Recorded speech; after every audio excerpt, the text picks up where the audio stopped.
الحمد لله. الحمد لله الذي من علينا بالنبي الكريم وهدانا إلى الصراط المستقيم واستنقذنا به من الضلال والعذاب الأليم. وأشهد أن لا إله إلا هو لا شريك له له الملك العظيم. وأشهد أن محمدا عبده ورسوله الذي قال الله فيه: لقد جاءكم رسول من أنفسكم عزيز عليه ما عنتم حريص عليكم بالمؤمنين رؤوف رحيم. اللهم صل وسلم على محمد وعلى آله وأصحابه ومن تبعهم في هديهم القويم. أما بعد، أيها الناس، اتقوا الله حق تقاته، وذلك بكمال محبة النبي صلى الله عليه وسلم واتباع هداه. ولقد بعثه الله رحمة للعالمين وهدى للمتقين وحجة على العالمين. وكانت ولادته وهجرته ووفاته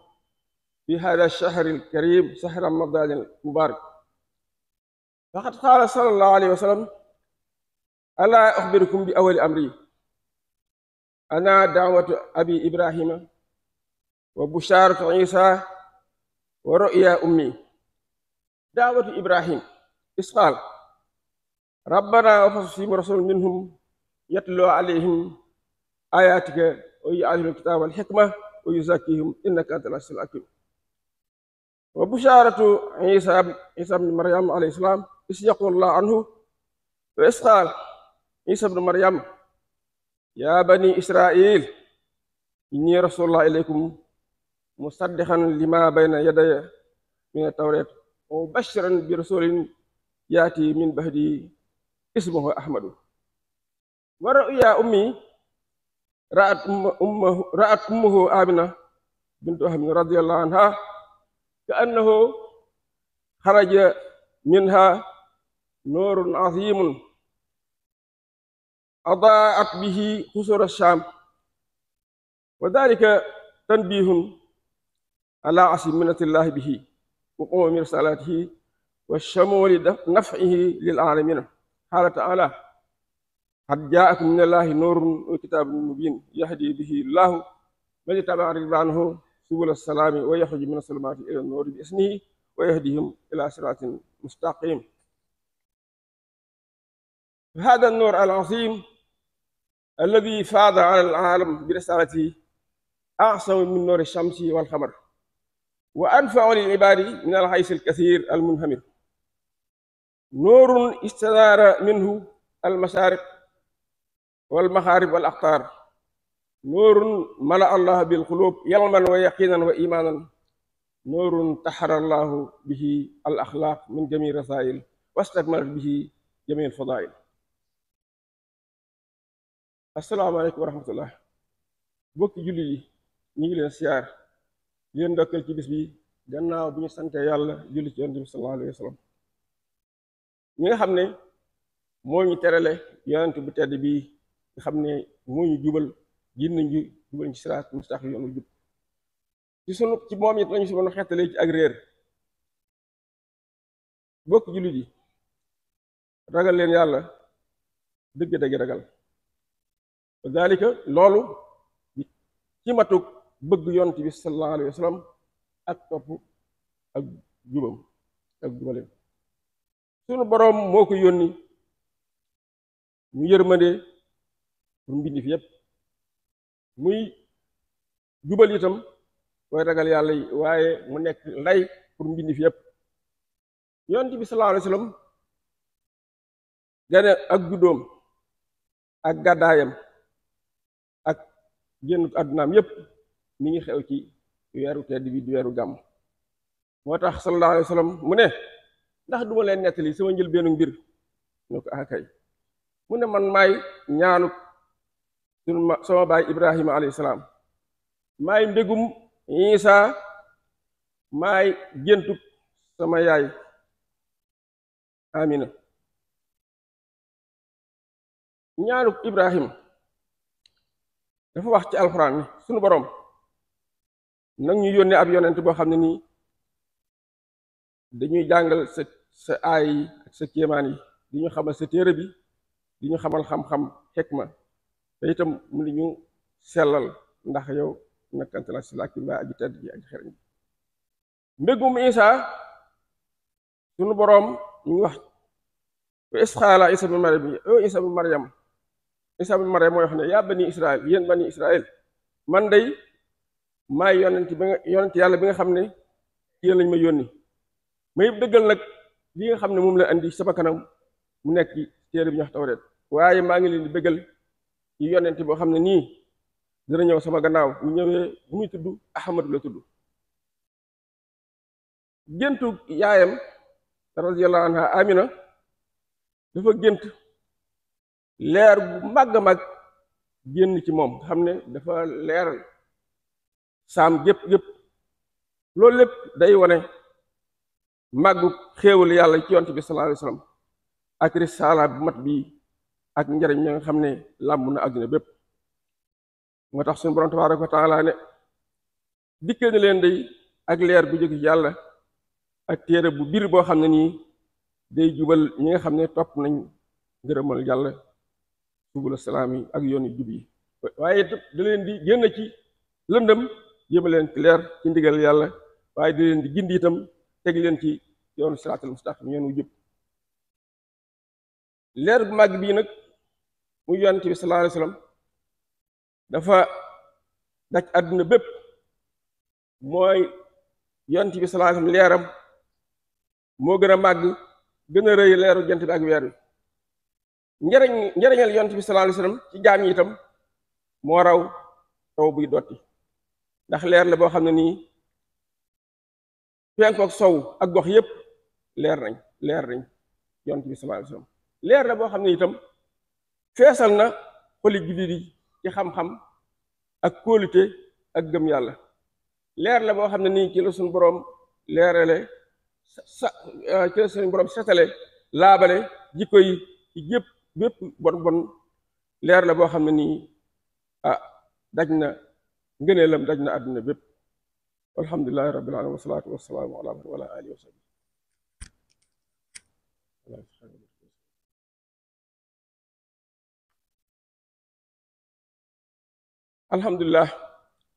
alhamdulillah si awjaba li rasulihi xuquqan hiya min lawaasim iman wa faddalahu wa xassahu bi xasaa'isin laa yushrikuhu minha malakun wala insanun wa ashhadu an laa ilaha illallah wahdahu la sharika lah almutafarridu bil wahdaaniya wal kibriya wa sultaan allasi lahu kullu ismin hasnin wa wasfin jamilin huwa arrahmanu rahim wa ashhadu anna muhammadan abduhu wa rasuluhu almab'uus ila al insi wal jaani allahumma salli wa sallim wa barik ala muhammadin wa ala alihi wa ashabihi wa tabi'ina lahum bi ihsan amma ba'du ayyuha an-nas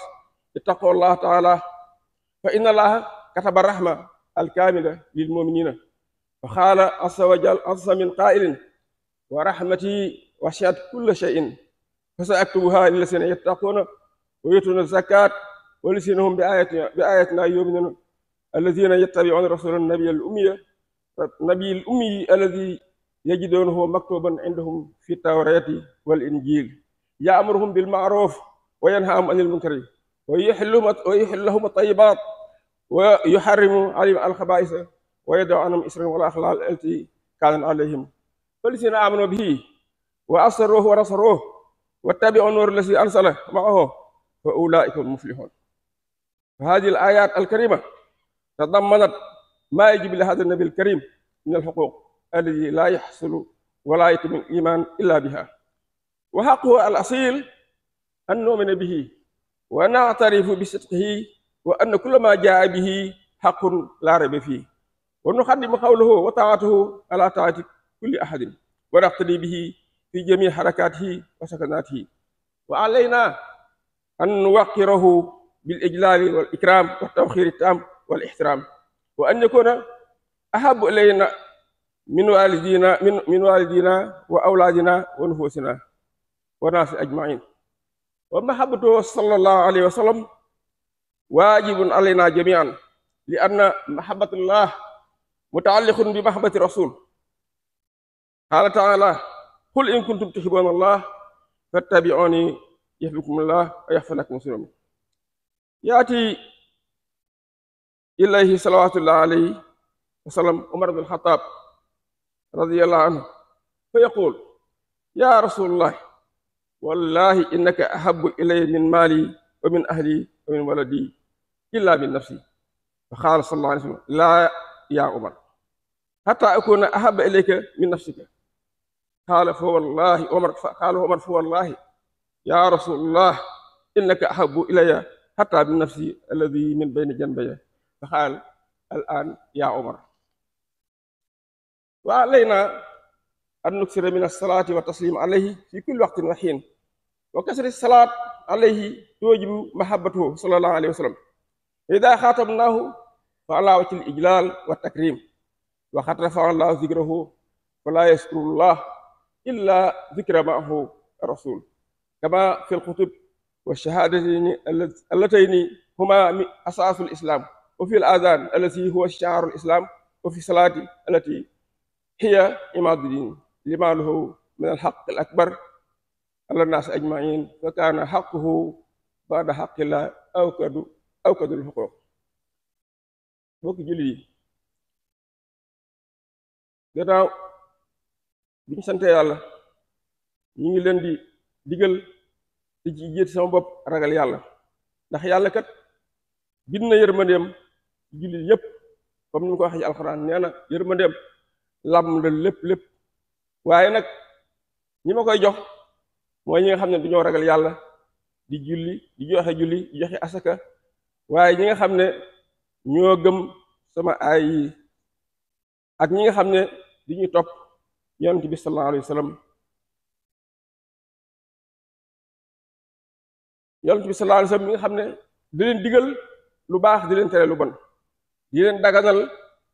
yu teey yi waaye muy araamal lépp lu bon itam. waaw mu ne ñi nga xam ne gëm nañ ko, ñi nga xam ne gëm nañ yàlla diñ koy wekk di ko dimbale di topp leer gi nga xam ne andi nañ ko muy alxuraan karim, te nee na gaa yooyu kat ñoom way taxe yi. bokk na ci àq yonent bi sallallahu alayhi wa sallam yi nga xam ne gëmug nit ki du mat mukk lu dul mu joxe àq yooyu yonent bi sallallahu alayhi wa sallam. àq yi nga xam ne mooy àq cosaan dëgg-dëgg ci yonent bi mooy ñu gëm ko te reconnaître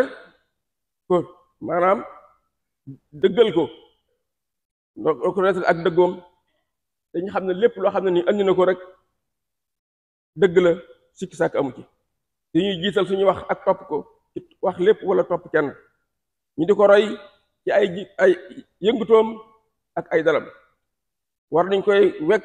di ko màggal, di ko teral, di ko wormaal. war naa nekk bëgg ko, nañ ko bëgg ñu bëgg yonte moo gën a tar bëgg ñu war a moo gën a war a tar bëgg ñu bëgg suñuy waajur ak suñuy doom ak suñuy bakkan sax, ndax bëgg yonte bi sallallahu alayhi wa sallam ñu ngi ko acci bëgg yàlla, ñu ngi ko acci bëgg yonte bi sallallahu alayhi wa sallam. comme ni ko alxuraan waxi bu fekkee bëgg ngeen in kuntum tuhibbuuna Allah, ngeen bëggee yàlla na ngeen ma topp man yonent bi sallallahu alayhi wa sallam yuhbibkumullah. suñu boroom dañu leen bëgg, dañu leen jéggal seeni bàkkaar. Seydina Omar radiyallahu anhu mos naa ñëw ci moom ne ko yow yonent yàlla bi day yaa ma gënal sama alal, yaa ma gënal sama waa kër, yaa gënal sama doom, waaye nag lu dul sama bakkan bi. yonent bi ne ko déedéet yaa Omar,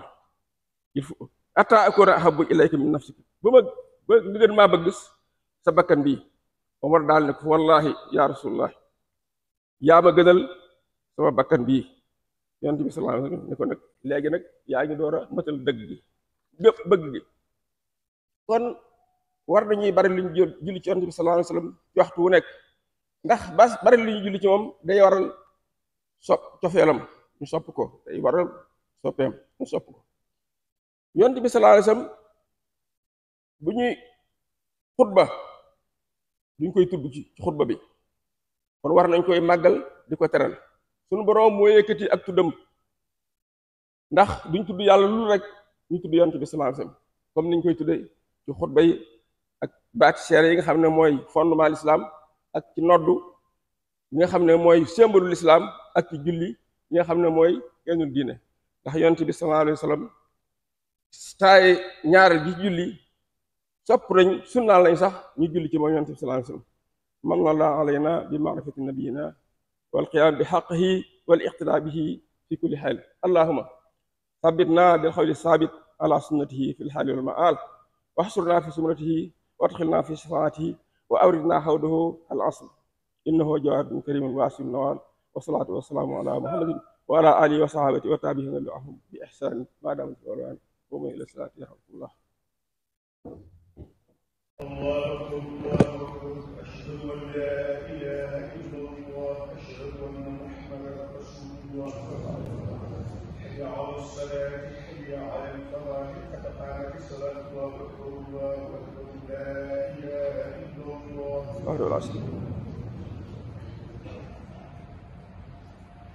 الله أكبر الله أكبر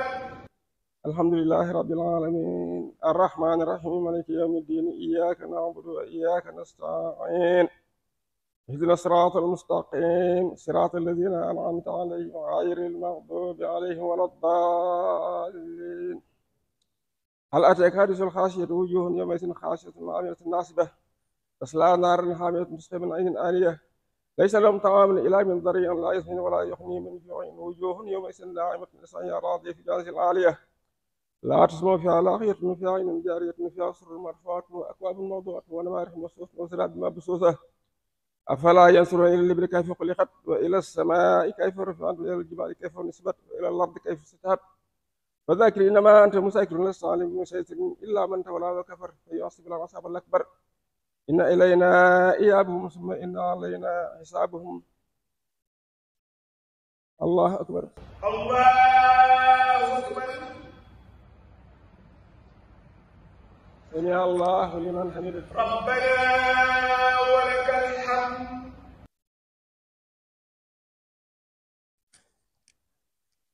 الله أكبر الله أكبر الله أكبر الله الله أكبر أكبر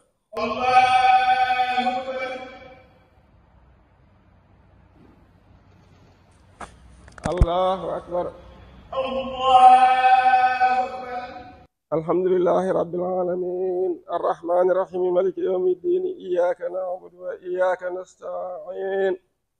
اهدنا الصراط المستقيم صراط الذين أنعمت عليهم غير المغضوب عليهم ولا الضالين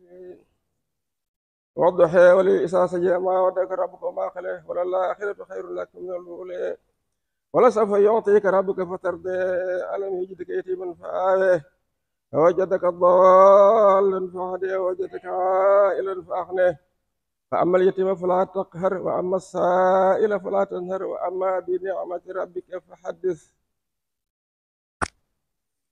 الله أكبر الله أكبر سمع الله لمن حمده ربنا ولك الحمد. الله أكبر الله أكبر الله أكبر الله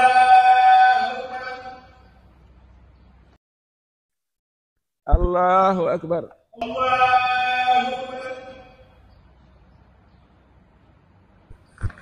الله الله أكبر أكبر الله أكبر.